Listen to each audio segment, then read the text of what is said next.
Welcome everybody to How Fast Will It Go, and today we're dealing with the 2020 Koenigsegg Jesko. Now this has 1600 horsepower, 1104 pounds-feet of torque from its 5 litre twin turbocharged V8 engine. The car itself now weighs 2,926 pounds. Now has all-wheel drive and it can do 0 to 60 in 1.619 seconds and 0 to 100 in 2.829 seconds. So this is easily one of the fastest accelerating cars that we've had on this series. Also one of the most powerful, but it is the most modern that we've had on this series as well, as this is currently the only 2020's car on this game. But yeah, it's got a huge amount of power. It's got not very much in the way of weight, even though it does have a massive front splitter and massive rear wing. I've been able to alter the downforce that's coming from is enabled for them, so hopefully they will not hinder the top speed too much. But yeah, we couldn't even upgrade all that much with this car outside of the all-wheel drive and a few other obvious elements. In terms of engine upgrades, we could only upgrade the turbochargers to race turbos, so that's all we could do, unfortunately. But nonetheless, let's get out onto the open road and see what this car can do. Hilariously quick acceleration, as you can see. It's also got superb handling, not just because of the downforce that this car has, but also because of the all-wheel drive system. Already doing 250, we're not even into the second tunnel yet. There's 260 when we're not even in the tunnel. There we go. Dodge and weave. There's 280. We're beating the Bugatti EB110 and every other car that we've had on the series so far. There's 290, the first car to do that on the series. 293, 294. Ooh, I had to let off just before that corner there. But 294 is our current fastest speed for this car and our current fastest car on this series so far as a result of that speed. So that is hilariously quick, and it didn't even feel like it was struggling to get there either. Felt like it had even more speed to go for it. So yeah, let's see what we can do on the other side of the motorway once we get to the roundabout. But even down there it was getting up to nearly 280, so yeah, that just gives you an inkling about how quick this car really is.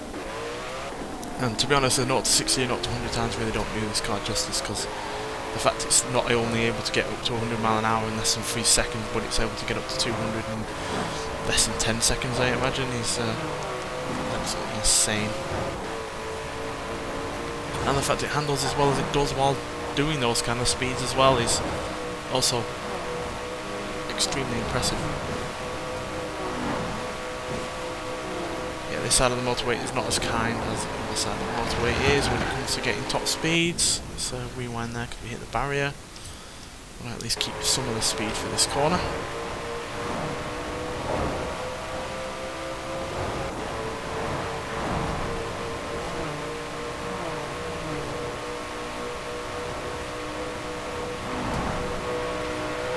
Section again is not friendly to acceleration at these speeds either, unfortunately. Oh dear, hit the Fiat. But yeah, that's going to be our final top speed, but that is still easily the fastest car that we've had on this series so far. But unlike, say, the Jaguar D-Type, which was up until this point was the longest reigning car that we've had on this series so far, this isn't a glass cannon. It's able to get up to those speeds time and time again without, struggling to handle itself or handle the power or dodge in and out of traffic. So yeah, extremely impressive car, and that means it's 9 miles an hour quicker than the Jaguar D-Type, 13 miles an hour faster than the McLaren F1, and 14 miles an hour faster than the previous episode's Bugatti EB110 Super Sport, which even that was fairly impressive. But yeah, this being a bang up to date modern car with modern aerodynamics, all-wheel drive, and 1600 horsepower, and a gearbox that has all of the clutches and that you could ever ask for to not only make the changes quick, but also make them smooth and not losing power between gear changes. All of that makes a massive difference in terms of getting to the top speed on this car.